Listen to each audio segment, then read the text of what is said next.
A transmissão está começando. Todos os participantes estão no modo somente escuta. Boa noite, pessoal, tudo bom? Muito obrigado aí pela presença de vocês, pela disponibilidade de ceder esse tempo para a gente sabe que é corrido, que é complicado, mas é sempre um prazer estar aqui com vocês. Bom, hoje vamos falar sobre pressurização doméstica em residências. Vamos falar basicamente de casas e coberturas. Daqui a 2 semanas a gente vai ter um outro webinar, onde a gente vai falar de condomínios de casas e condomínios de prédios até 7 pavimentos, tá? Pressurização para esse público. Hoje a gente vai falar, digamos assim, de unidades individuais. Tá? Vamos dar uma olhadinha aí quem vai estar com a gente. Vocês estão vendo aí já o César e o Alberto. César, você pode passar aí, por favor. O César é nosso representante no Rio Grande do Sul, o Alberto é nosso representante em São Paulo. Os dois hoje vão estar fazendo o grosso do trabalho. Eu vou estar aqui só para fazer uma graça de vez em quando, mas são eles que vão conduzir aí a apresentação com vocês. Só para eu ter certeza que está todo mundo... Bom, primeiro, César, Alberto, todo mundo me ouvindo aí? Estão me Ouvindo ouvindo? Ótimo. perfeitamente. Pessoal, quem aí do público puder clicar aí na mãozinha e levantar a mãozinha só para a gente ver se está tudo bem. Se alguém tiver algum problema, coloca nas perguntas, avisa aí no chat. Aí já tem algumas mãozinhas levantadas, então tá tudo certo. Quem tiver qualquer dificuldade, não tiver ouvindo, bom, se não tiver ouvindo, também não vai ouvir o que eu estou falando, então não vai fazer diferença. Mas quem tiver qualquer dificuldade, pode colocar. Uma outra coisa que eu queria pedir para vocês é o seguinte: já digam para a gente, lá no chat, nas perguntas, o que vocês gostariam de ver hoje. A gente, obviamente, tem um roteiro aqui traçado para conversar com vocês. A gente vai focar muito mais na aplicação em si, na parte de teoria, de embasamento. Vamos falar rapidamente dos produtos, mas se tiver alguma coisa que vocês já têm dúvida, que vocês gostariam que a gente abordasse, já coloca aqui para a gente já levar isso em consideração, tá bom? Bom, deixei um tempinho a mais aí nessa tela, porque tem os meus dados, os dados do Alberto e do César, mas vamos lá, pode ir, César. Tranquilo. Bom, isso aqui eu também já falei, né? Os slides vão mudar automaticamente, não tinha falado dessa parte, mas já tinha falado dos problemas técnicos, qualquer coisa aí perguntem, e depois de alguns dias vocês automaticamente vão receber a gravação do webinar, tá? E também vão receber um certificado. Próximo, falando rapidamente da Grundfos,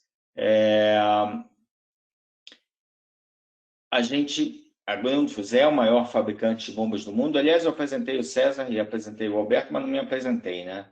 Então, para quem não me conhece, meu nome é Marcelo e eu sou o gerente de vendas da Grundfos na parte de produtos residenciais, tá? E a Grundfos é o maior fabricante de bombas do mundo, já há vários anos. A gente produz mais de 16 milhões de bombas por ano, temos mais de 19 mil colaboradores no mundo todo, o nosso faturamento está acima da casa dos 4 bilhões de dólares no mundo. E aqui o próximo item é o que realmente diferencia a Grundfos dos outros fabricantes. 5% da nossa receita deve ser alocada em pesquisa e desenvolvimento de novas tecnologias. É alocada, não é que deve ser. É alocada todos os anos em pesquisa e desenvolvimento. O que isso significa na prática? Significa que a gente investe em pesquisa e desenvolvimento, tanto de novos produtos como de aperfeiçoamento dos produtos que já existem, mais do que a média da indústria automobilística, por exemplo, investe em desenvolvimento, em pesquisa e desenvolvimento. Então, é uma média muito acima do mercado e fez com que a Grundfos partisse, por um lado, ao fazer todo esse investimento em pesquisa e desenvolvimento, a gente viu que a gente vai falar muito de eficiência de bombas hoje. A gente viu que não adianta só você focar na eficiência da bomba, você tem que focar na eficiência do sistema onde a bomba está inserida. Não adianta a melhor bomba do mundo se ela não está bem aplicada, se ela não está bem controlada, se ela não está bem dimensionada. Então, é nisso que a gente vai falar também um pouquinho para vocês. A Grundfos é uma empresa de origem dinamarquesa, mais de 40% das posições chaves no mundo estão na mão de estrangeiros dinamarqueses, quer dizer, de não dinamarqueses, não são estrangeiros brasileiros, são estrangeiros da Dinamarca. Então, mais de 40% das posições são ocupadas por não dinamarqueses. E a gente já tem um objetivo, mas a gente já tem essa meta alcançada, de ter pelo menos 3% da rede de funcionários com necessidades especiais. Tá? Tem alguns projetos em andamento no mundo por conta disso, e se tudo correr bem, no ano que vem a gente já vai fazer um projeto aqui semelhante no Brasil. Próximo slide, por favor. Bom, a gente tem o Grundfos GTI, que é o nosso instituto técnico, onde a gente tem um monte de cursos virtuais. Esses cursos estão disponíveis 24 horas por dia, 7 dias por semana. É só entrar, acessar. Você não precisa fazer tudo de uma vez, você pode começar o curso, parar, depois voltar quando você tiver mais tempo e dar continuidade de onde você parou. Tem muita coisa interessante lá. A gente tem centenas de cursos em inglês, algumas dezenas de cursos em espanhol e mais de 10 cursos em português. Então, e a gente está aumentando essa oferta constantemente. Vale a pena vocês darem uma olhadinha lá. Tá bom? O que mais? Eu acho que da minha parte é só isso. Bom, isso aqui, esses objetivos de aprendizagem, é basicamente o que a gente quer que vocês saiam de hoje sabendo, mas na prática é pressurização em residências. Tá? Eu já estou vendo que tem algumas perguntas e pedidos aqui no site. Eu vou dar uma olhadinha nisso e a gente vai falando com vocês sobre isso ao longo do dia. César, é contigo. Boa tarde a todos. O Marcelo já nos apresentou, né? Então a gente vai falar um pouquinho de pressurização. A pressurização voltada para casas, coberturas, casas um pouco maiores e assim por diante. Então, quais são as vantagens de um uso de um sistema de pressurização? Aqui a gente vai jogar algumas. Economia de energia, conforto, pressão constante, que é diferente daquela pressão que vai e vem. Um sistema de pressurização correto, ele se reflete em menor custo para abastecimento de casas ou várias torres. Então pode ser utilizado um sistema para abastecer um condomínio inteiro. Reduz a perda de água por vazamentos, porque alguns dos sistemas eles têm proteção contra ciclagem, proteção de trabalho por tempo indeterminado. A gente define quanto tempo ela pode trabalhar de maneira direta. Evita a contaminação de água, porque quando a gente não pressuriza, isso vai de caso a caso também, nós temos mais um tanque, mais uma caixa d'água, mais um reservatório, que isso tem que ser limpo e assim por diante. Dependendo do local, da cidade e da região, isso costuma não acontecer com tanta frequência como deveria. Redução da carga na estrutura do prédio. A gente está falando aqui de casas pequenas, mas quando a gente pensa num prédio de até 7 andares, por exemplo, esse prédio, ele, com aquele peso de água em cima, ele começa a ter uma perda, uma redução nessa carga se a gente consegue tirar essa caixa d'água de cima. Reduz o prazo da obra, também não tem que fazer toda aquela concretagem. E em si, é o melhor aproveitamento da área mais nobre do empreendimento, quando a gente está falando em obras novas. Então, a gente não tem aquele espaço em cima reservado para reservatório, que esse espaço acaba reduzindo o valor da área construída, da área vendida lá dentro. Então, o que compõe, o que faz que um sistema, seja de bombeamento, seja um sistema de pressurização? Então, primeiro tem que ter o tanque, a bomba e uma pressão de saída. Então, quando não tem fluxo, ou quando não tem vazão de água, ou não está sendo usado, o que deveria acontecer? Ele tem que parar. Então, ele precisa... Então, a bomba a gente tem que adicionar já um sistema para poder ligar e desligar a bomba. Quando tem um pequeno vazamento, que a gente não está falando só também em pequeno vazamento, mas em atender pequenas demandas do sistema, da casa, ou do prédio, ou da cobertura. Um tanque de expansão também é necessário. Quando... o que acontece quando a bomba para? Ou seja, ela para, precisa ter uma válvula para essa água, essa pressão que ela jogou para frente, não voltar, não retornar para a caixa d'água. Então, uma válvula de retenção também.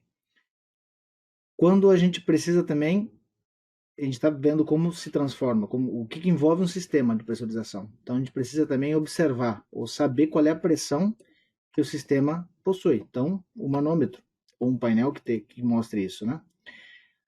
Manutenção, substituição, então, válvulas também para fazer isso. Em síntese, é isso aqui. Quando a gente pega um sistema e vê no meio aqui, vê só a bomba, quando a gente transforma isso num sistema de pressurização, então a gente precisa, além da bomba, do tanque, de um quadro para acionamento, válvula de retenção, fluxo ou pressão, ou os dois.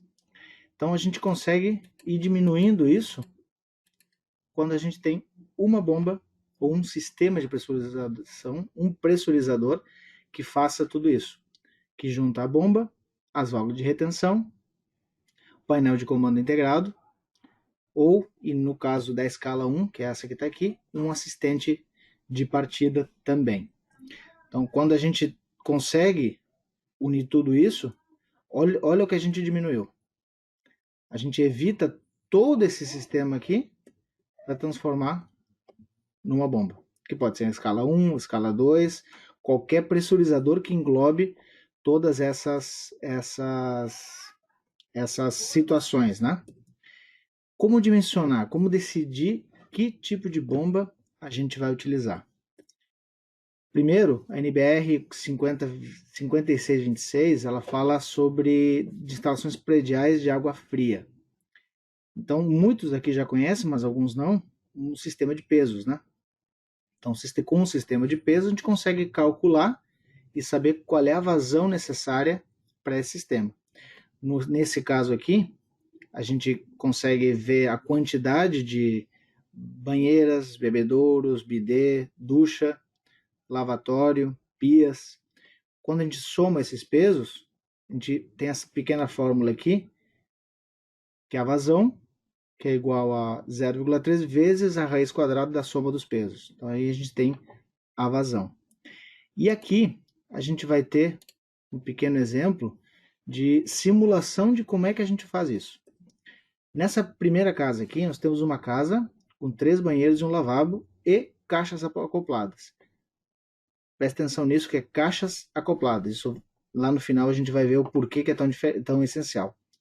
Então aqui a gente faz a somatória desses pesos e, levando em conta as normas e aquelas fórmulas lá, a gente chega à pressão que a gente definiu, quanto que a gente precisa de água em metro cúbicos hora. Por que é diferente? Aqui a gente tem uma outra com 7 banheiros e um lavabo. Não muda muito, de 3,3 para 5 metros cúbicos hora. Agora, olha o que acontece quando a gente muda isso para válvula de descarga. Foi de 3,5, de 3,3 para 5 e agora foi para 12,5 passado. Então, quando a gente faz isso, quando a gente usa válvulas de descarga, a vazão instantânea é muito maior. E aqui a gente tem que cuidar, porque quando a gente fala em vazão que o sistema precisa, nós temos que ver qual é a reserva que é necessária para esse sistema, o que precisa ter reservado para o uso daquela família ou daquele condomínio, Mas também isso não é a mesma coisa que isso aqui. Isso aqui reflete o que a bomba vai ter que dar em metros cúbicos hora. Por exemplo, nós estamos falando antes de uma situação que nem essa aqui que fala de uma válvula de descarga. Quando a gente tem uma válvula de descarga, a gente pode fazer de 3 maneiras diferentes. Ou coloca uma rede separada para essa válvula, porque a gente vai ter que ter uma vazão instantânea muito maior, o que vai elevar o tamanho da bomba. Ou a gente faz sem válvula de descarga, uma rede separada, um reservatório separado só para ela, que a gente pode ver depois algum exemplo de como pressurizar uma casa inteira e ao mesmo tempo abastecer um pequeno reservatório, que é o que vai dar conta daquela válvula de descarga, porque a vazão em si não é muito grande, né? O Marcelo até usou uma expressão, a vazão total absoluta não é grande. Cada vez do acionamento vai dar 6 litros, por exemplo. Mas a rapidez com que isso despressuriza o sistema é que é o problema. Outra opção é superdimensionar o vaso de expansão. Então, aquele vasinho que a gente vê que pode ser um vaso pequeno, para uma casa pequena, ele deve ser bem maior se a gente utilizar na mesma rede uma válvula de descarga. Marcelo, alguma coisa nesse ponto aqui?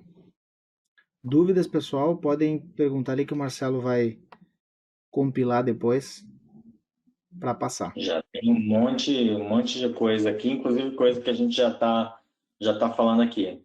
Então, eu acho que é isso, que você cobriu bem aí essa parte.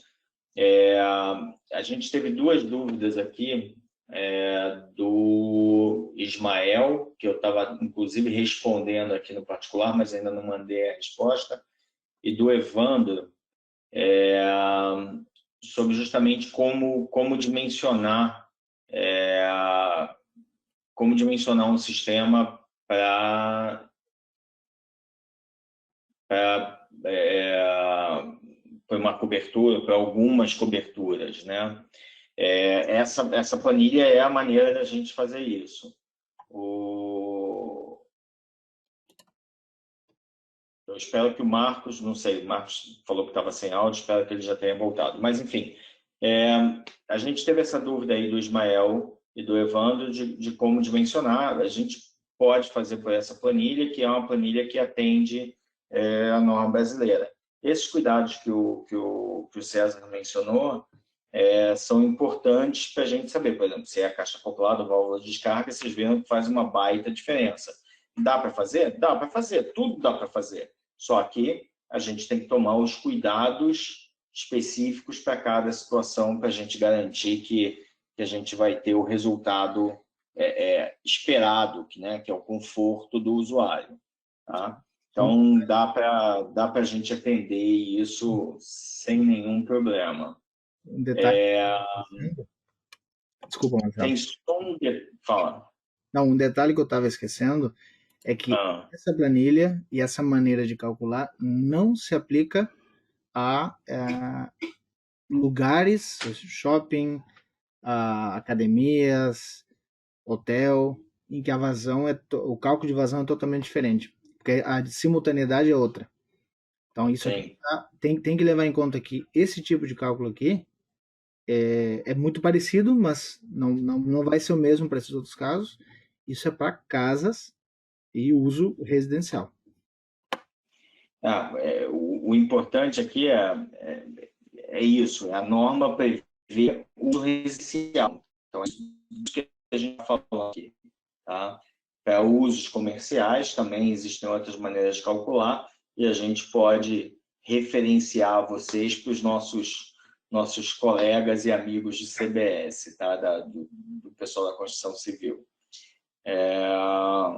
Mas é isso. Uma coisa importante quando a gente fala aqui, e depois eu vou pedir para o Alberto também responder as perguntas, o Evandro, por exemplo, quando faz a pergunta, ele fala também de que está com problema no aquecimento individual de água nas coberturas. Né? e é um prédio baixo, de 3 andares. Quando a gente coloca aqui esse cálculo, a gente normalmente indica a pressurização de água fria e água quente a partir do mesmo pressurizador, a partir do mesmo equipamento. Então, por exemplo, eu não sei como é que é o aquecimento lá no prédio do Evandro, se depois o Evandro quiser botar alguns detalhes aqui na pergunta, pode colocar, mas se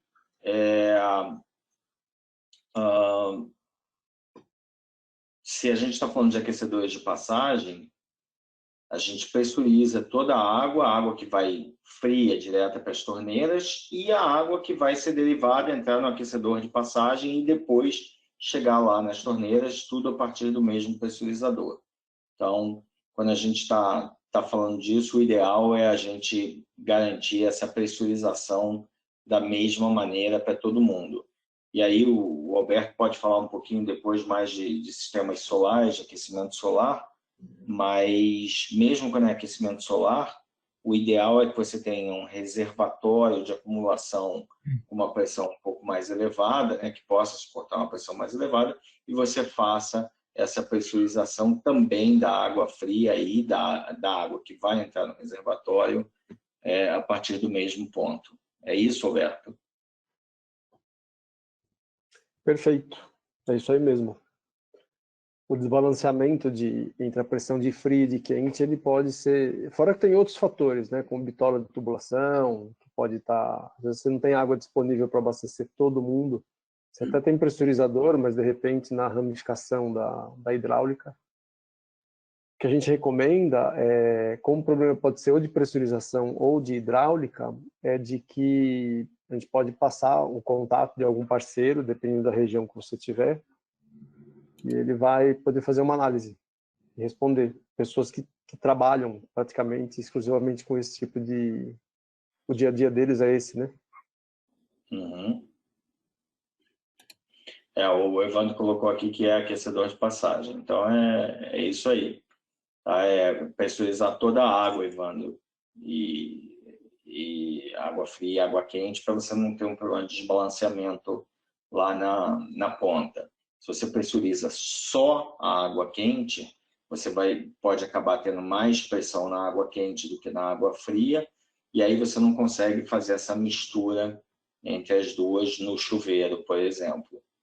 Aí você abre a água quente, quer misturar com a fria, mas a pressão da quente está tão maior que ela invade a água fria, a tubulação de água fria, e não deixa a água fria sair e misturar. Então você vai ter só água quente saindo da torneira naquele ponto. Tá?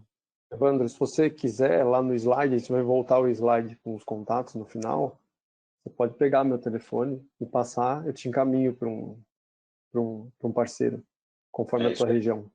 Ou pode colocar aqui também, pode botar nas perguntas o telefone de contato, a gente já faz isso também. É isso aí. Tá? Mas tá tranquilo, César, manda bala. Tem mais algumas perguntas, mas vou deixar correr um pouquinho mais, a gente vai respondendo depois. Ok, seguimos agora aqui com o Alberto. Beleza, pessoal. Boa noite, obrigado pela presença de todos, pelo tempo. Vamos tentar falar um pouquinho aqui dos produtos, né? Então, acho que pode até avançar o César, por favor. Então, a primeira linha que a gente quer falar são os pressurizadores UPA, né? Eles são pressurizadores de fluxo.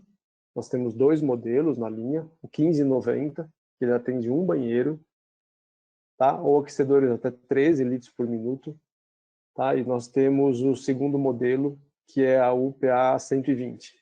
Tá bom? Um pouco mais forte, ela dá até 72 litros de vazão máxima com pressão zero e 11 MCA de pressão. Então, essa bomba, ela opera por fluxo. Você vê que nesse pressurizador maior, que é a UPA 120 da direita, ela vem com fluxostato externo, essa peça que vocês veem instalada em cima do pressurizador, e os outros modelos do lado, que é o PA 1590, o fluxostato ele é incorporado já, está nessa caixa onde tem a placa eletrônica, tá?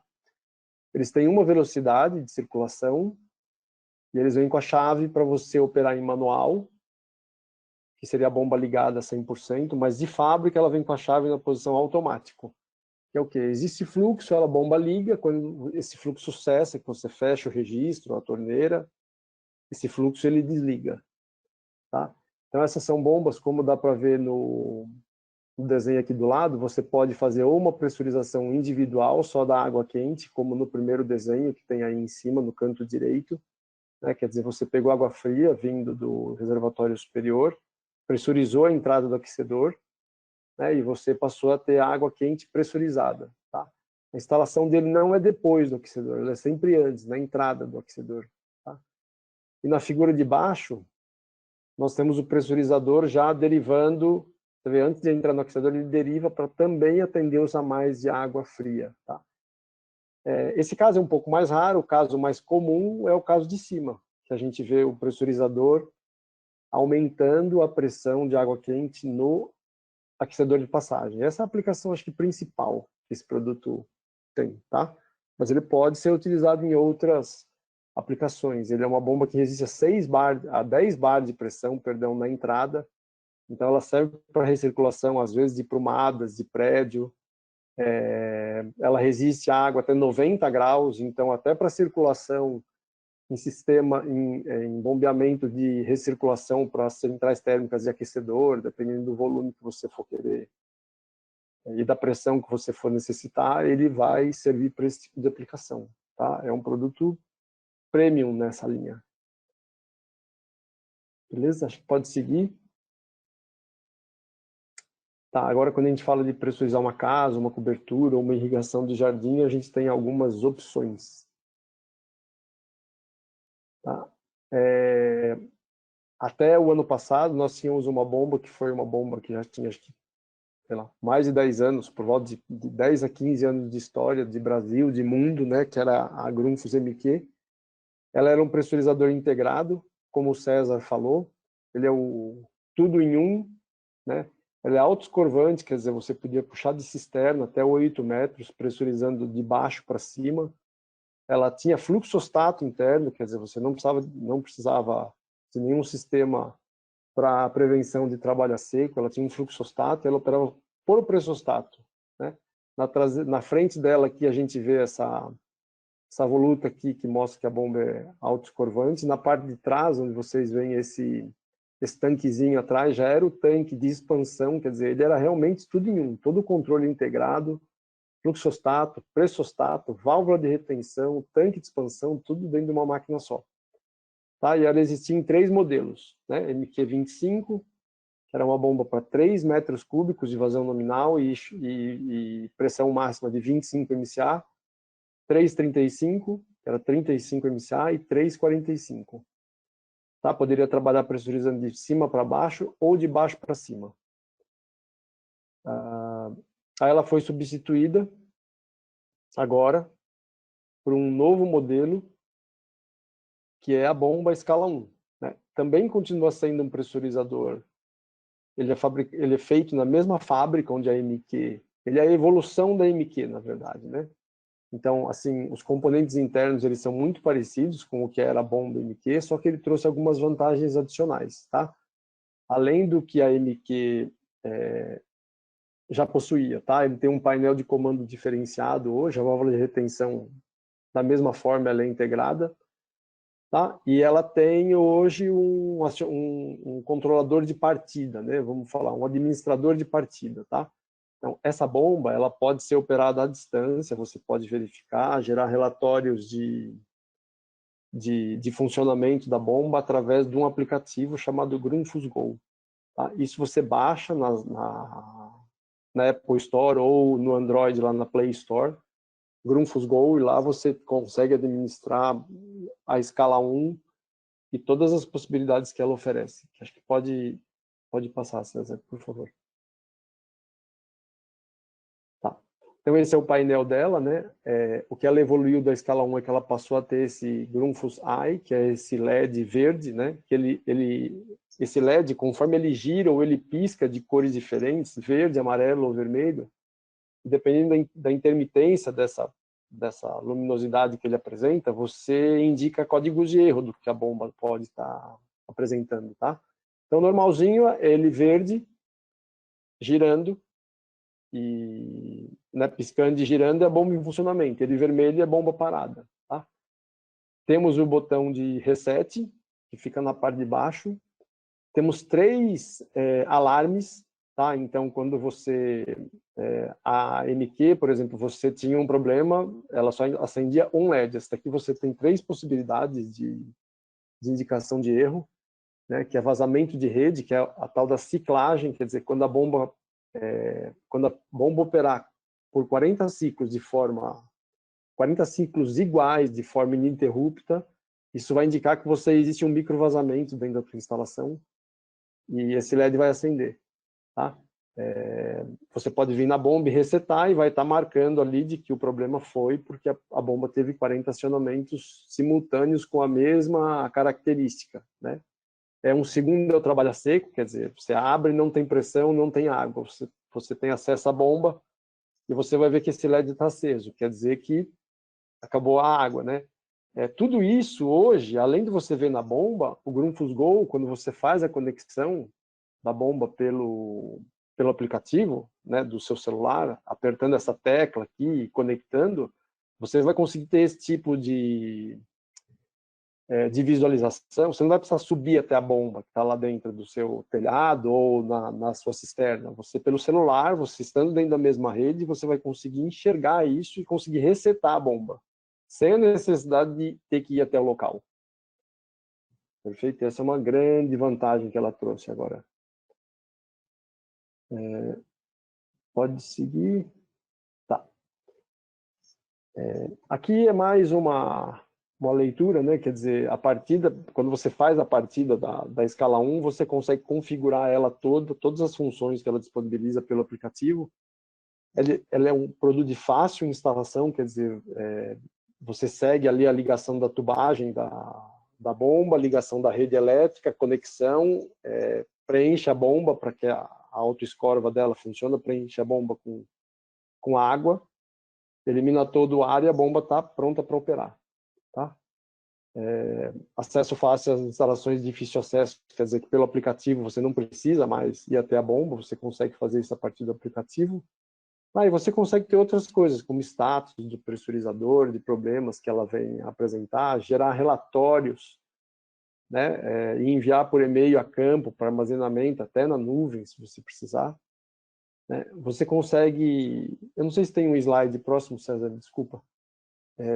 Sobre isso, é isso aí. Né? Além de tudo isso que você consegue fazer com essa bomba sozinha, a escala 1 ela ainda veio preparada para que você faça a operação ou ela como revezamento, que é a primeira figura aqui da esquerda, né? Uma bomba opera e a outra bomba fica parada, e esse revezamento ele ocorre a cada 24 horas, ou você configura se é pelo número de acionamentos que você vai fazer esse revezamento, ou o funcionamento, como na figura de baixo, do acionamento em cascata. Quer dizer, quando uma bomba atinge, quando ela está perto de atingir o máximo da vazão e da pressão que ela consegue, ela vê que ela não consegue mais, que ela está tendo dificuldade para atender essa pressão, que ela chegou no limite de trabalho, a segunda bomba entra e ela consegue atender a demanda, né? Então, quer dizer, você dobra a capacidade do que você tem no sistema. Tudo isso, a configuração é feita pelo aplicativo, então você aperta ali o Wi-Fi das duas bombas, uma vai enxergar a outra e você consegue fazer com que elas se enxerguem, e aí você consegue, pelo aplicativo, alterar isso, a configuração, se você quer cascata ou revezamento. Tá? Para isso, você precisa comprar esse kit, tá? Que é esse kit Twin, que a gente chama, que ele vem o quê? Vem com essa base para fazer a ligação das duas bombas, e com esses 2 manifolds com registro, né? Tudo já alinhado, mais um cabo de conexão interligando as placas eletrônicas dessas 2 bombas. Essa bomba, muito legal, que como ela é um lançamento, né, de uma fase mais nova agora, da era da internet, assim, tudo que você precisar saber dessa bomba, você tem um vídeo explicativo na internet. Tanto da conexão, quanto da montagem do kit, quanto da manutenção, da programação dela no modo Twin ou reserva. Tudo isso é muito bem explicado, né? Um produto que veio para fazer muito sucesso mesmo. Pode passar.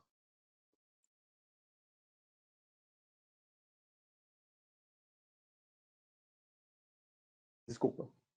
Então, essa bomba, além disso, ela traz uma característica que você pode usar para ela não só o pressostato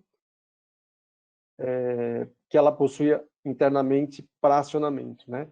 Ela tem uma saída nela que você pode interligar ou uma chave boia, ou um sensor de umidade, ou um sensor de pressão, o que você quiser, né, para fazer o controle do acionamento da bomba, tá? Então você pode, por exemplo, como na figura que a gente tem do lado esquerdo, ela está fazendo preenchimento, né? Ela está fazendo o papel de recalque só, puxando a água de uma caixa inferior ou da rede e demandando para a caixa superior. Uma outra unidade fazendo a pressurização da própria residência, né? Puxando da caixa superior e pressurizando. Tá? Então, quer dizer, são inúmeras aplicações que você pode traçar, ou puxar de uma cisterna, como na figura do lado esquerdo, e abastecer direto a casa, sem a necessidade de reservatório superior. Ok? Acho que pode passar, César, por favor.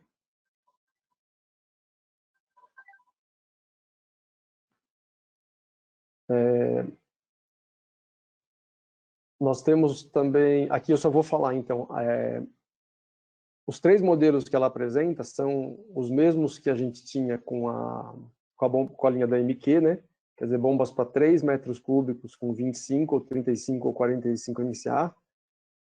E a escala 1 trouxe mais 2 modelos, tá?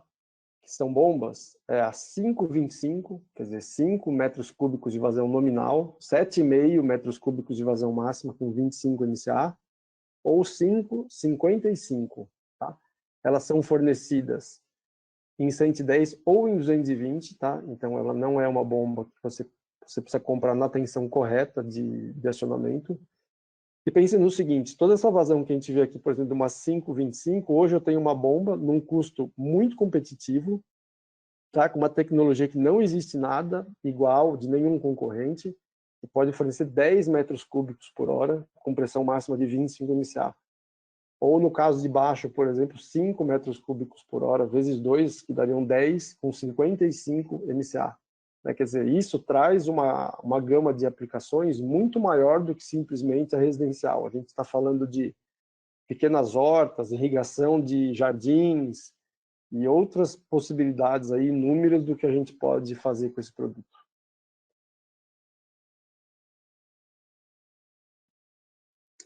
Importante, 2 anos de garantia, assim como todos os produtos que existem na linha da Grundfos. Perfeito? Perfeito. Vamos lá. Uma outra novidade muito legal é que essa é uma bomba que ela tem uma classificação IPX4D. O que é isso aí? Você pode instalar ela ao tempo, tá? Inclusive na chuva. Quer dizer, ela é um produto que resiste e foi concebido para ficar ao tempo, se necessário. Alberto, antes de você passar para a SBA, a gente tem uma pergunta aqui da escala 1. O William está perguntando se ela também é autoescorvante. Tá. Ela é autoescorvante. Ela consegue trabalhar com cisternas com profundidade de até 8 metros de profundidade. Né? O recomendado é que se coloque a válvula de pé, né? Mas assim, ela é uma bomba que até mesmo no caso de se essa água do cano por algum motivo ela for drenada, ela consegue puxar isso de novo. O recomendado é trabalhar com válvula de pé no tanque e vai fazer escorva de até 8 metros de profundidade. Então, essa questão da válvula de pé no tanque é interessante, né? Por que precisaria da válvula de pé se é uma bomba autoescorvante, né? E a resposta está certíssima, é uma bomba autoescorvante. A válvula de pé é justamente para você ter uma resposta imediata. Exatamente. Quando a casa demanda vazão, né? Sim. Então, se você não tivesse a válvula de pé, na hora que a bomba fosse acionada por consumo na casa, ela teria que gastar todo o tempo escorvando a tubulação de sucção dela para aí sim a água chegar na bomba e ela conseguir bombear para frente. Só que não é isso que o nosso usuário quer, né? Ele quer abrir a torneira e ter a água com pressão.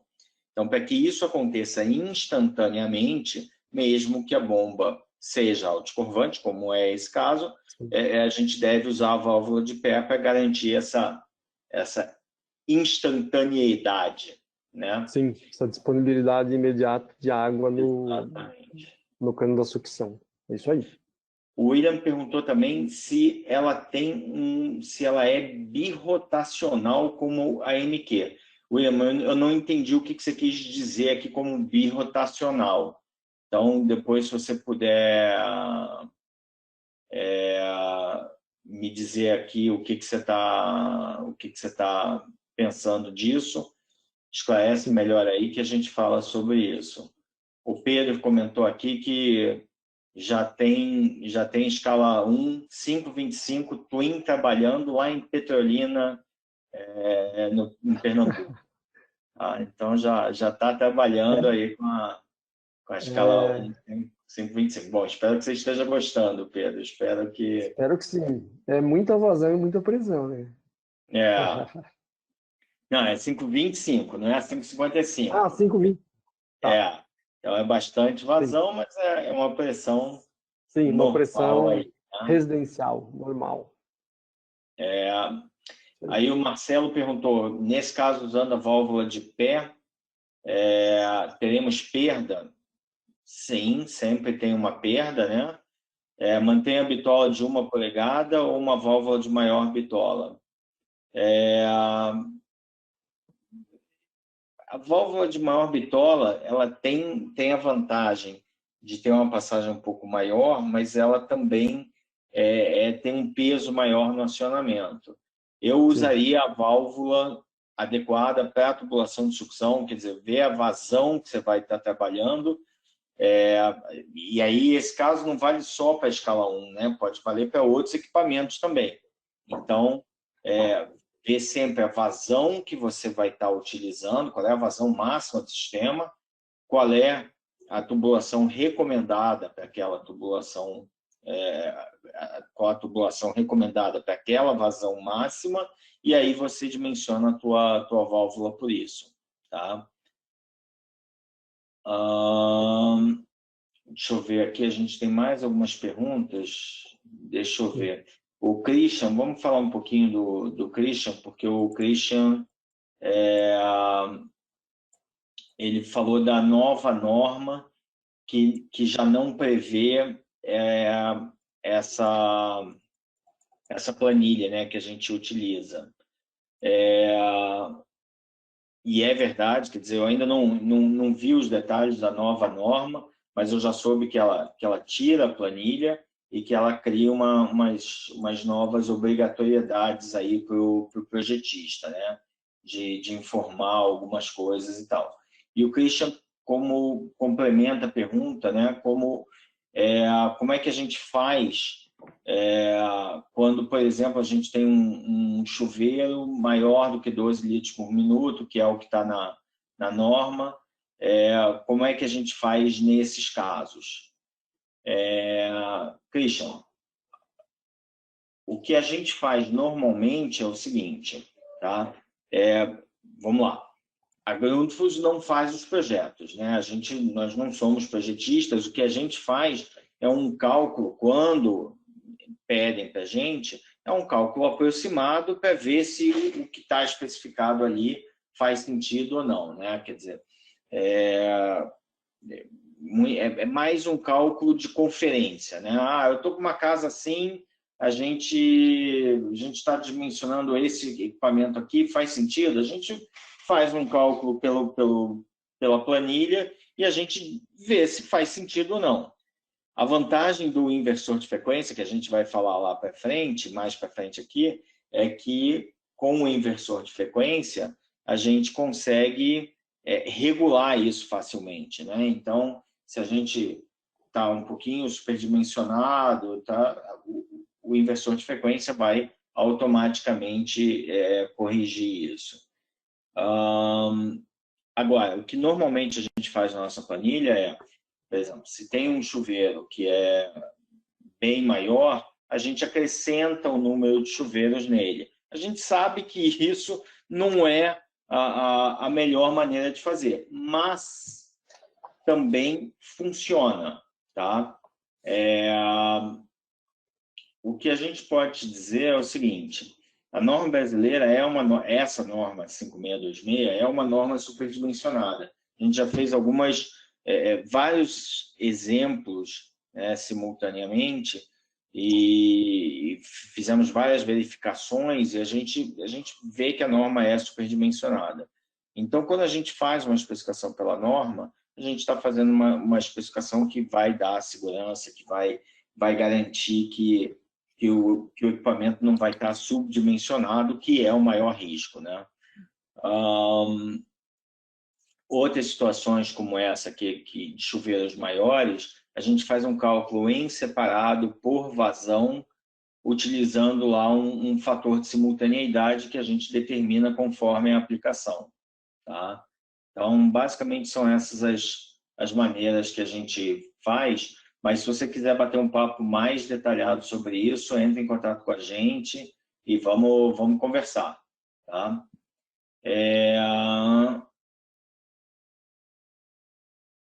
Aqui surgiu uma questão, né? Quando estiver dimensionando para vários apartamentos, deve-se somar as vazões dos apartamentos e não os pesos. Como é que isso funciona?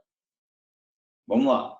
Se eu estou fazendo uma pressurização, digamos, eu tenho 4 coberturas e eu tenho equipamentos dedicados para cada uma dessas coberturas, né? Eu já vi alguns casos assim. Aí você faz daquele apartamento e dimensiona o sistema para cada um dos apartamentos. Quando você está fazendo simultaneamente para vários apartamentos, na norma anterior, que de novo, é superdimensionada, você soma os pesos e não as vazões, tá? Porque eu estou dimensionando a partir de um único sistema, de um único pressurizador. Quando eu estou abastecendo vários apartamentos a partir de um único pressurizador, eu faço somatório de pesos, porque aí o cálculo de vazão da norma prevê uma simultaneidade. Para você ter uma ideia, por exemplo, se eu tenho 2 apartamentos idênticos, se o meu cálculo dá por apartamento 10 metros cúbicos, que é um absurdo, seria um apartamento gigantesco, mas só para efeitos de cálculo rápido aqui, se para um apartamento o cálculo dos pesos dá uma vazão de 10 metros cúbicos por hora, e eu vou fazer pressurização independente, eu tenho que ter 2 sistemas, cada um de 10 metros cúbicos por hora. Quando eu junto esses dois apartamentos idênticos num único sistema de pressurização, o dobro de pesos, a norma brasileira prevê uma vazão aproximadamente 50% maior. Então, ao invés de ter 2 sistemas de 10 metros cúbicos por hora cada um, eu teria um sistema de 15 metros cúbicos por hora para atender os 2 casos, tá?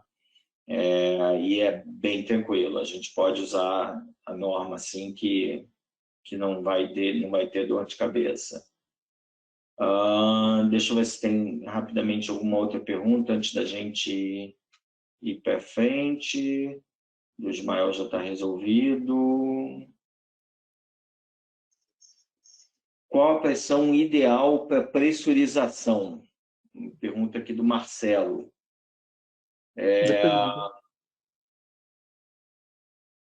Depende do que você está usando. Para residências, quando a gente tem aquecedor de passagem, normalmente a gente considera 15 MCA no ponto crítico.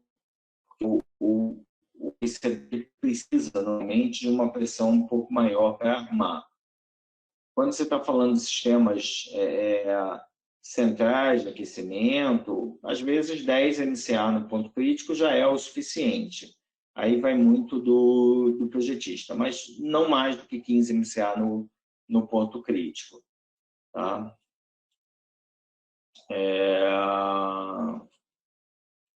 O William perguntou da escala 1 de novo.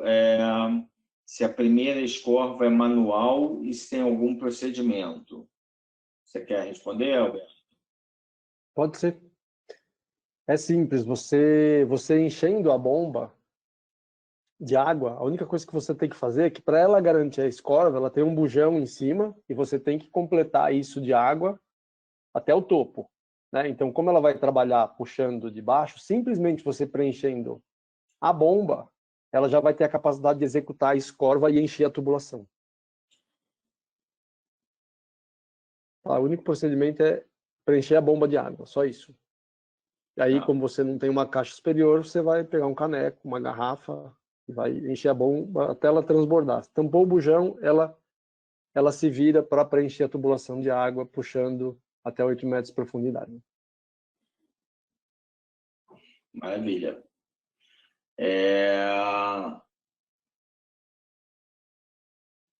O Alexandre está perguntando se para a versão 555 é necessária uma pressão positiva na sucção para atingirmos a pressão máxima do pressurizador. Não, Alexandre. Primeiro, saudações tricolores, mas em segundo lugar, não precisa. Quando a gente fala da escala 1, 5,55, 55 MCA é a pressão de shutoff dela, é a pressão que ela vai desligar. Então, a bomba chega sozinha nessa pressão. Tá? Ela tem uma curva maior do que a 3,45, né? E do que a escala 2, 3,45, que provavelmente é o motivo da dúvida, né? Na escala 2, 3,45, que é o único modelo da escala 2, ela tem a regulagem de 5,5 kg, mas para atingir isso, ela precisa realmente ter uma pressão positiva na sucção. Não é o caso aqui, mas veja bem, tá, Alexandre? 55 MCA não é uma pressão de operação da bomba, é uma pressão de desarme, ela vai desligar com 55. Então, a pressão de operação vai estar, obviamente, abaixo disso, e na escala 1, a gente não tem regulagem, ela sai regulada de fábrica, então ela vai desligar automaticamente quando a pressão chegar em 55 MCA. Tá? Vamos dar sequência aí, Alberto? Vamos? Pode mandar bala. Então, essa bomba SBA, ela também tinha uma linha, hoje ela é comercializada só na versão 335, né, que seriam 3 metros cúbicos e 35 MCA. Ela é o único pressurizador de pressostato que ele é imerso dentro do tanque, né? Então, na figura que a gente vê o primeiro caso puxando de uma cisterna ou de uma caixa subterrânea, né, pressurizando tanto a casa quanto aqui uma irrigação de jardim, né? E no caso de cima, dentro da própria caixa d'água, ela também pressurizando de cima para baixo, né? Essa é isenta de ruído, porque ela fica dentro do líquido, né? E esse modelo que a gente traz hoje, que é o AW, ela vem com essa mangueira e com esse flutuador, quer dizer, eu consigo puxar água de um ponto intermediário, evitando a sujeira do fundo da caixa. Ela também já vem com boia de nível, quer dizer, no caso de baixar o nível da caixa, é o sensor de fluxo que faz ela, né, a proteção de fluxo que faz ela não trabalhar seco. Tá? Temos um modelo hoje, só SBA 335, 220 volts, não tem 110 essa.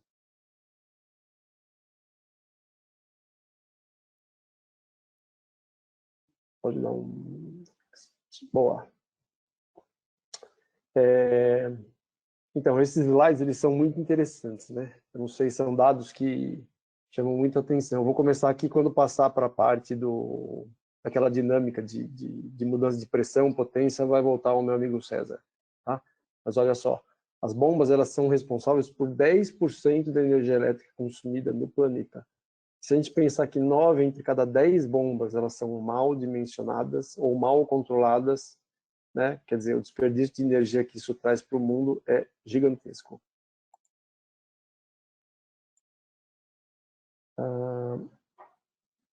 Tá. Quer dizer, mudar para bombas mais eficientes pouparia 4% de toda a energia elétrica consumida no mundo, né? Sistemas de recirculação de água né, que são sistemas que não desperdiçam água quente, né, elas poderiam economizar 2 bilhões de metros cúbicos de água limpa no mundo. Tá? Quer dizer, 2 bilhões de metros cúbicos por ano a gente joga fora no desperdício de água que não chega quente no ponto de consumo de forma imediata.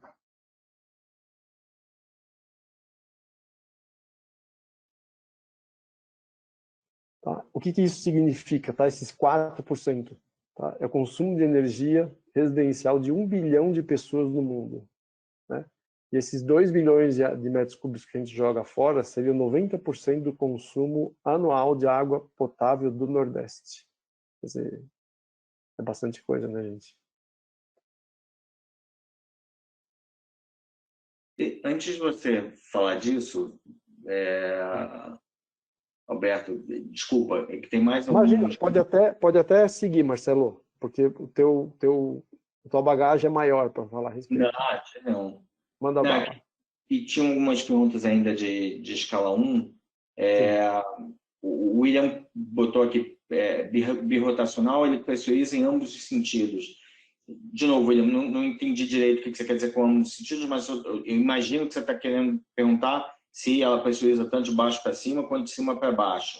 Né? Se não for isso, depois você me corrige, por favor. Se for essa a sua pergunta, sim, ela pode pressurizar de baixo para cima ou de cima para baixo, tanto faz. Lógico, quando você pega uma bomba escala 1 com uma pressão pequena, 25, né, 3,25, 5,25, tem um limite do que ela consegue pressurizar para cima, né? Aí ela pressurizando de cima para baixo, talvez ela vá ser mais eficiente, mas se for uma casa de um pavimento só, por exemplo, ela pressuriza tranquilamente de baixo para cima também. Já as pressões maiores, né, 3,45, 5,55, não podem ser utilizadas para pressurizar de cima, ou normalmente não poderiam ser utilizadas para pressurizar de cima para baixo. Tá? Elas já extrapolam a norma. E aí a gente já entra numa outra pergunta aqui, que é da 5,55. A norma brasileira prevê uma pressão máxima de 40 MCA. Se a 5,55 não é arriscada. Com certeza, quer dizer, a 5,55 para pressurizar uma residência é só em casos excepcionais. Por exemplo, então, minha fonte d'água está lá embaixo, minha casa está lá em cima e eu preciso pressurizar. Então, vou ter 55 MCA, né, desligado aqui embaixo, mas quando eu chegar lá em cima, a minha pressão vai estar dentro da norma e aí ok. Tá? Mas por que a gente tem a 5,55? Primeiro, porque em outros lugares a gente não tem essa restrição que a gente tem aqui, ou é maior, né? Mas principalmente porque, por exemplo, elas podem ser utilizadas em sistemas de irrigação. A gente vai falar isso, a gente vai ter um outro webinar sobre pressurização em irrigação, e a gente vai falar um pouquinho disso. Mas essas bombas, a escala 1,555, ela é perfeita em termos de curva para irrigação de jardim. Então, você tem algumas outras aplicações. A escala 1, com essa utilização que o Alberto explicou, que você pode ter a entrada de um ponto, de um comando externo na bomba, ela pode ser utilizada para sistemas de recalque. Então, você pega um prédio aí de 7 andares com caixa d'água superior, você pode botar uma escala 1, 5,55, simplesmente recalcando água ligada no automático superior do prédio, e fazendo isso de forma automática, sem precisar de painel, com revezamento automático entre as bombas, proteção contra trabalho a seco, quer dizer, você bota...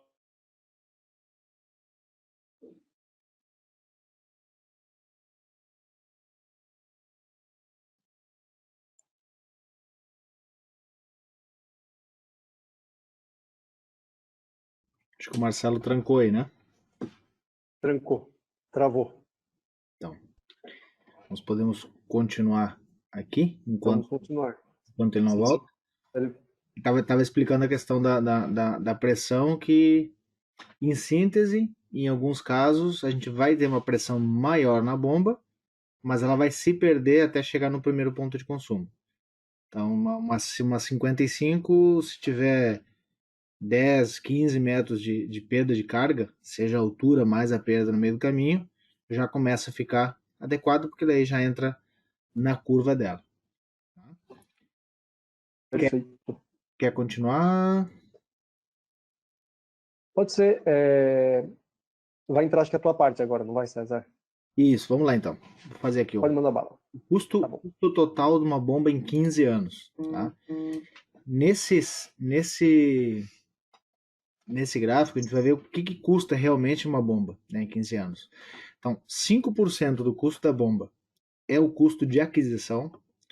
Então, é o que a gente gasta para comprar a bomba. Em 15 anos, 10% do custo total dela é em manutenções e 85% é consumo de energia. Então, quando a gente faz um cálculo para comprar uma bomba, a primeira coisa que a gente pensa às vezes é uma bomba cara.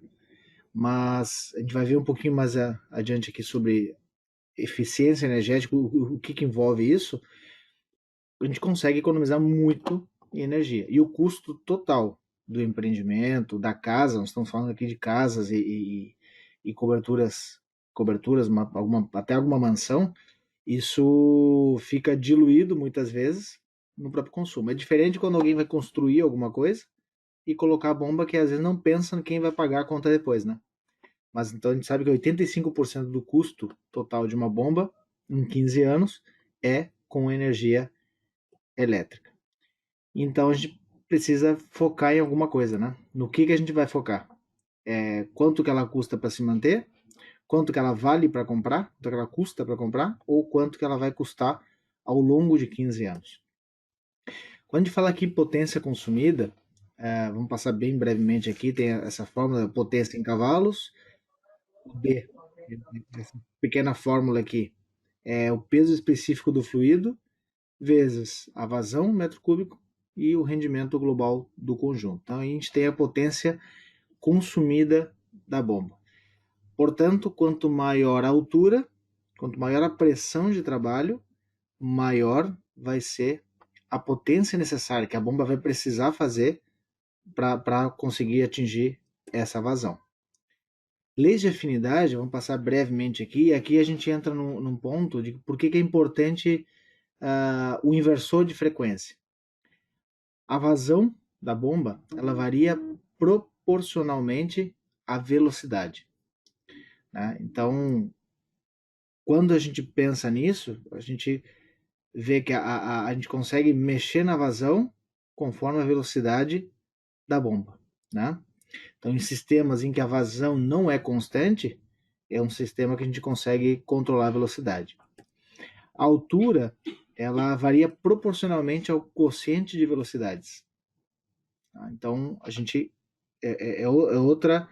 outro cálculo que a gente tem que fazer.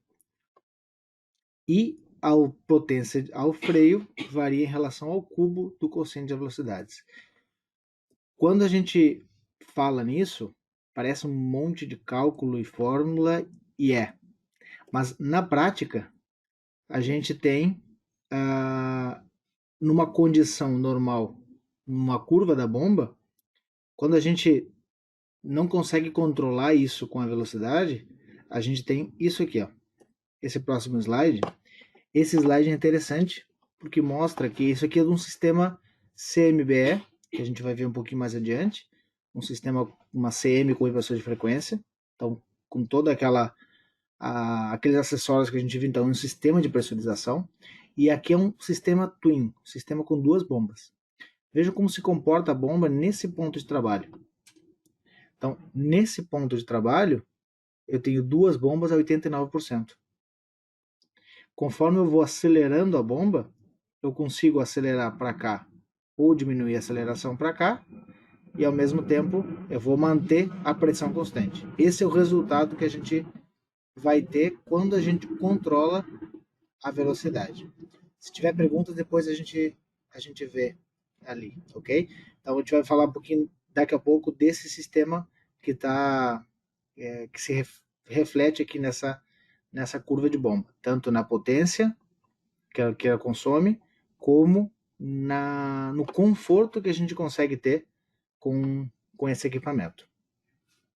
Vamos falar agora um pouquinho mais de sistema de pressurização com inversor, no caso aqui da escala 2. Alberto? Tô aqui. Então, a escala 2 é uma bomba que ela foi lançada em 2018, né? Ela, na época, existia a MQ. A MQ era uma bomba de 3 metros cúbicos com 3 versões, né? 25, 35 e 45.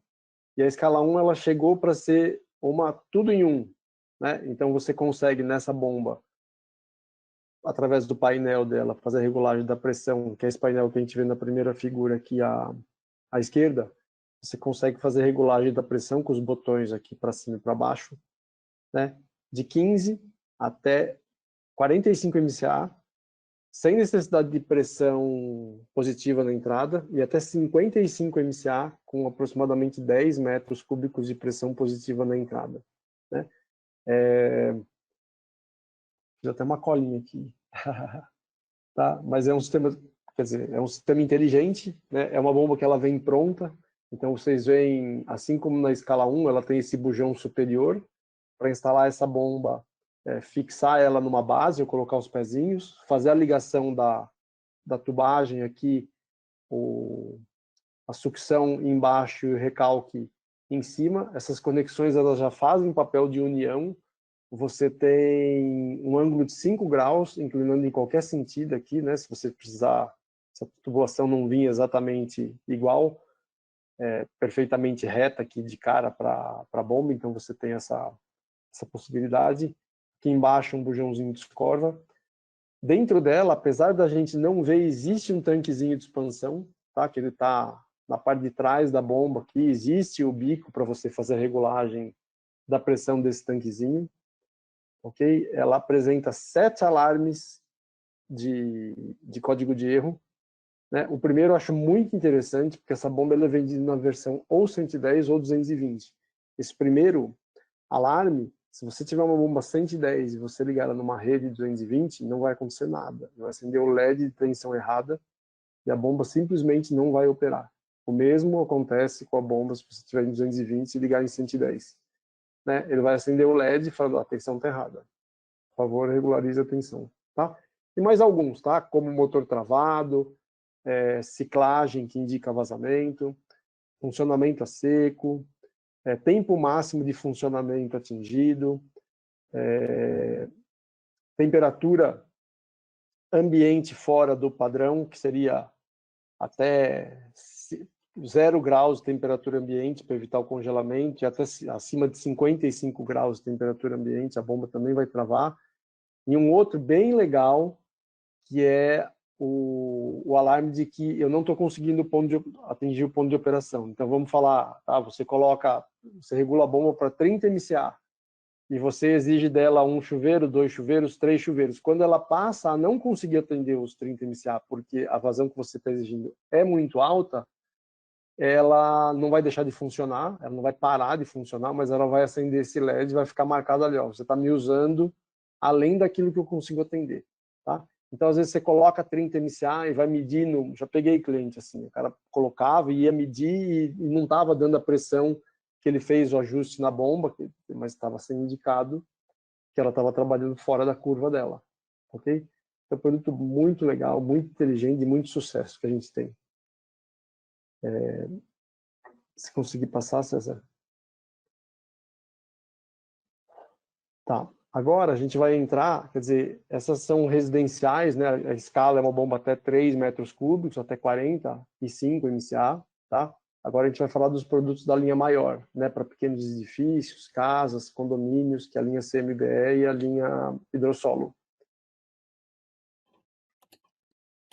Ok, vamos lá. A gente falou um pouquinho da CMBE.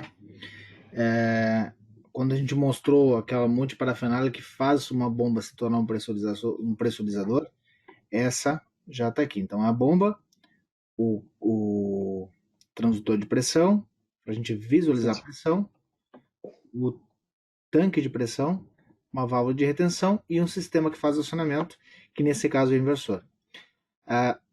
Essa bomba aqui, ela atinge vazões, como o Alberto falou, vazões e pressões maiores do que a escala 1 e a escala 2.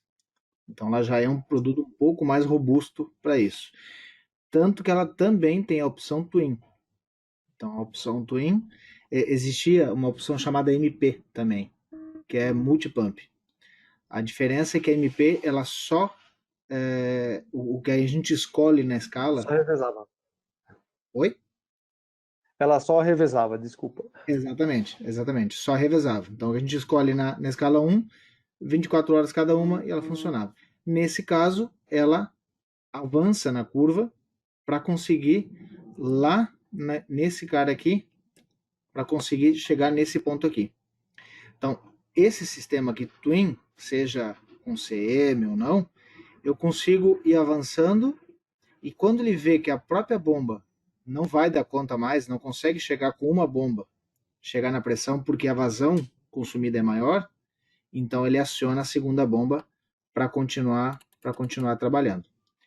Nesse caso aqui, tanto no CM como no hidrossolo E, que é o CR, tá? Os dois é necessário ter, embora já venha configurado de fábrica, é necessário ter não só o aplicativo Grundfos Go, mas também o dongle, que é ligado, ou não é mais ligado agora, comunica por Bluetooth com o celular para fazer essa comunicação. Por quê? Nós falamos aqui que é um produto muito mais robusto. Esse sensor aqui normalmente é de 0 a 6 bar ou 0 a 10 bar. Então, esse range desses botõezinhos aqui, ele vai ir de 0 a 10 ou de 0 a 6. Se a gente for no máximo, mas a bomba for uma bomba para 4 bar, ela não vai estar tentando, ela vai ficar sempre tentando dar uma pressão maior que ela não consegue. Então aí a gente evita muitos problemas quando a gente consegue ver, porque ela não tem um painel tão doméstico quanto a escala 1 e a escala 2.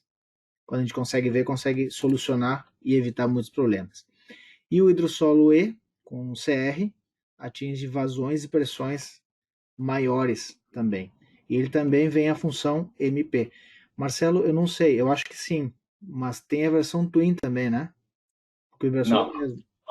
só quer dizer, é só uma reserva da outra, no caso do hidrossolo E com CRE.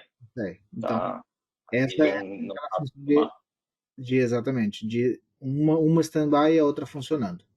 Tá? A gente também já vem pré-configurado, mas com o Grundfos Go consegue configurar se isso é feito por 12 horas, 24 horas e assim por diante. É isso? perfeitamente.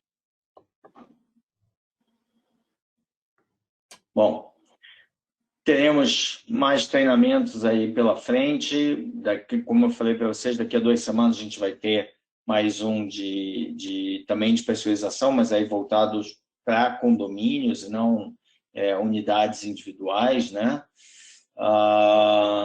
E aí a gente vai ver que alguns produtos são os mesmos, mas outros produtos podem ser adicionados aí. Pode passar aí próximo.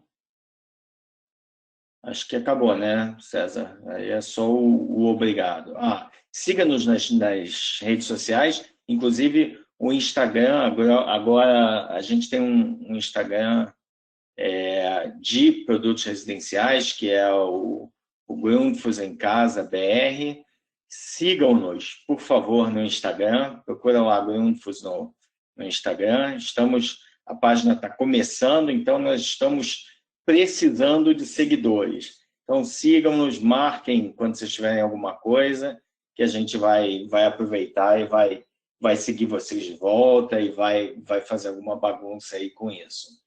Falando em seguir, nos marcar quando tiver alguma coisa, a gente tem o Grundfos Product Center aí, mas eu queria falar do Marcelo, que até precisou sair, que tinha uma aula. O Marcelo mandou aqui uma informação que ele trocou uma bomba, um sistema de pressurização num prédio em Copacabana, de um sistema sem inversor para um sistema com inversor, e a conta de energia do prédio caiu pela metade, do prédio inteiro, não é só do sistema. Tá? Ele botou aqui, verdade que é um prédio antigo com um elevador só e portaria pequena, mas o sistema de pressurização respondia aí por boa parte do consumo do prédio. Como eu falei, quando eu fui rudemente interrompido pela luz piscando aqui em casa, a questão da pressão, e aí tem uma pergunta do Luciano também, se a escala 1 tem regulagem de pressão. A resposta curta é não, ela sai regulada de fábrica.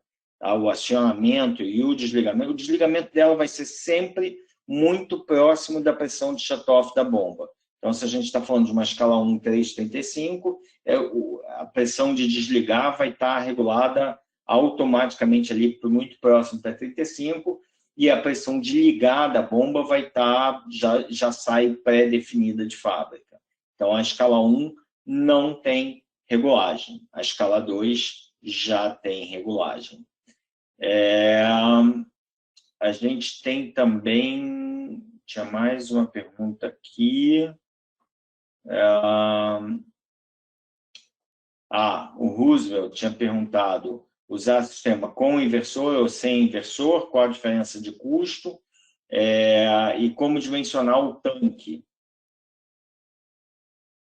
Vamos falar disso rapidinho. O sistema com inversor sempre vai dar mais conforto, né? Porque a gente consegue fazer a pressão constante, como o César explicou. O sistema com inversor dá mais conforto, menos ruído, menor consumo de energia elétrica, significativamente menor, de 30% a 50% de redução no consumo de energia elétrica. Quer dizer, esse caso que o Marcelo Rato passou para a gente aqui, que ele economizou 50% da economia da energia do prédio inteiro, incluindo o elevador. Quer dizer, então, só do sistema ele tem que ter tido aí uns 70% de economia. E é possível gerar esse tipo de economia. Difícil, mas é possível. Normalmente, a gente fica entre 30% e 50% de redução no consumo de energia quando você utiliza um sistema com inversor comparado com um sistema sem inversor. Diferença de custo, quando a gente está falando das escalas, a diferença não é grande. Tá? Na escala, eu assim, teria que ver, mas chutando aí, fica na faixa de uns 20%. Essa diferença de custo. Quando você fala de produtos como CMBE e tal, aí já fica um pouquinho maior essa diferença, mas aí fica ainda mais crítico a utilização do inversor, porque você não usar, você vai ter flutuações grandes de pressão, porque você vai ter, se você precisa de uma vazão máxima maior, você tem que pegar uma curva mais longa de bomba. Se você faz isso, a diferença da pressão quando você está na vazão máxima e a pressão quando você está perto de desligar o equipamento fica maior, e aí você tem maiores flutuações de pressão quando você está utilizando. Marcelo, você também? Fale. Quando fala em pressurização sem inversor, uma boa parte do consumo do motor é quando ele arranca. Então, com o inversor, esse arranque é suave, então não tem aquela corrente, aquele consumo drástico de corrente naquele momento. Então, isso vai, além de custo de energia, costuma, dependendo do motor, danificar. Porque ele fica batendo, é muito difícil regular um pressostato para ele funcionar como tem que ser, né? Então, ele fica batendo e vai danificar o motor com o tempo. Ele fica com um aspecto de aquecido por dentro, né? E sem falar no consumo, que aí foge, né? Acaba perdendo a função do consumo. É isso aí. Última coisa, o Roosevelt perguntou também do tanque, né? Como dimensionar corretamente um tanque. E aí também o Marcelo tinha perguntado da pressão, e eu tinha falado da pressão no ponto de consumo, mas não falei da pressão no tanque. Então, falando do tanque, primeiro mencionando do tanque, na verdade, qualquer tanquinho serve. Quer dizer, o tanquinho da escala 1 e da escala 2 tem 100 ml, 200 ml. Então, esse tanque tendo uma parte água, uma parte ar, já é o suficiente para a gente garantir a pressurização. Lógico, você não vai garantir que uma reserva... Vamos lá, por partes. A principal função do tanque é garantir, e por isso que tem que ter o ar ali na rede, é garantir que o sistema continue, que a rede continue pressurizada quando o sistema está desligado. Tá? Então, quando eu desligo a minha bomba, o que mantém o sistema pressurizado, para eu não perder pressão imediatamente, é aquele ar ali no tanque de pressão. Tá? Então, essa é a principal função do tanque. Para isso, serve qualquer quantidade de ar. Então, como eu falei, um tanquinho de 100 ml é suficiente. Quando a gente já está falando de sistemas com tanques maiores, de novo, existe uma fórmula para fazer isso, mas sempre dá um tanque superdimensionado. Na CMBE, a gente usa um tanque de 12 litros, normalmente. No hidrossolo é um tanque um pouquinho maior, de 25 litros, porque normalmente ele também já dá vazões maiores e tal. O importante aí é quando a gente tem realmente aquelas situações que o Alberto falou de válvula de descarga, não lembro se foi o Alberto ou o César que comentou, da válvula de descarga, do cuidado com a válvula. Aí a gente precisa superdimensionar o tanque. Mas quando a gente está falando de sistema com inversor de frequência, um tanque pequeno é o suficiente e não faz muita diferença se ele tem 25, 80 litros ou 12 litros, todos eles vão funcionar. A única diferença que você tem nesse caso é o armazenamento para suprir pequenos consumos. Como os nossos equipamentos podem trabalhar com até 300 partidas por hora, quando você está falando de inversor de frequência, essa capacidade não é tão relevante assim. Se eu preciso ter um tanque maior para o meu sistema não partir tanto. Não precisa, porque ele pode partir muitas horas por dia, como o César falou, ele não vai ter um consumo elevado por conta disso. Então, o único cuidado maior assim, com o tanque é quando a gente tem um sistema com algum dispositivo com consumo muito instantâneo muito elevado, tá? Normalmente válvula de descarga. E pressão no tanque, não sei se era isso que o Marcelo queria saber, mas já complementando a resposta, se a gente quiser calibrar o tanque de pressão, uma boa calibragem é usar 70% da pressão de operação. Então, se eu tenho meu sistema regulado para trabalhar com 3 kg de pressão, uma boa regulagem para esse sistema seria trabalhar com 2,1 kg, por exemplo. Tá? Então, essa é uma regrinha que funciona bem. Está bem? Eu acho que a gente falou de todas as dúvidas. Eu acho que não tem nada mais.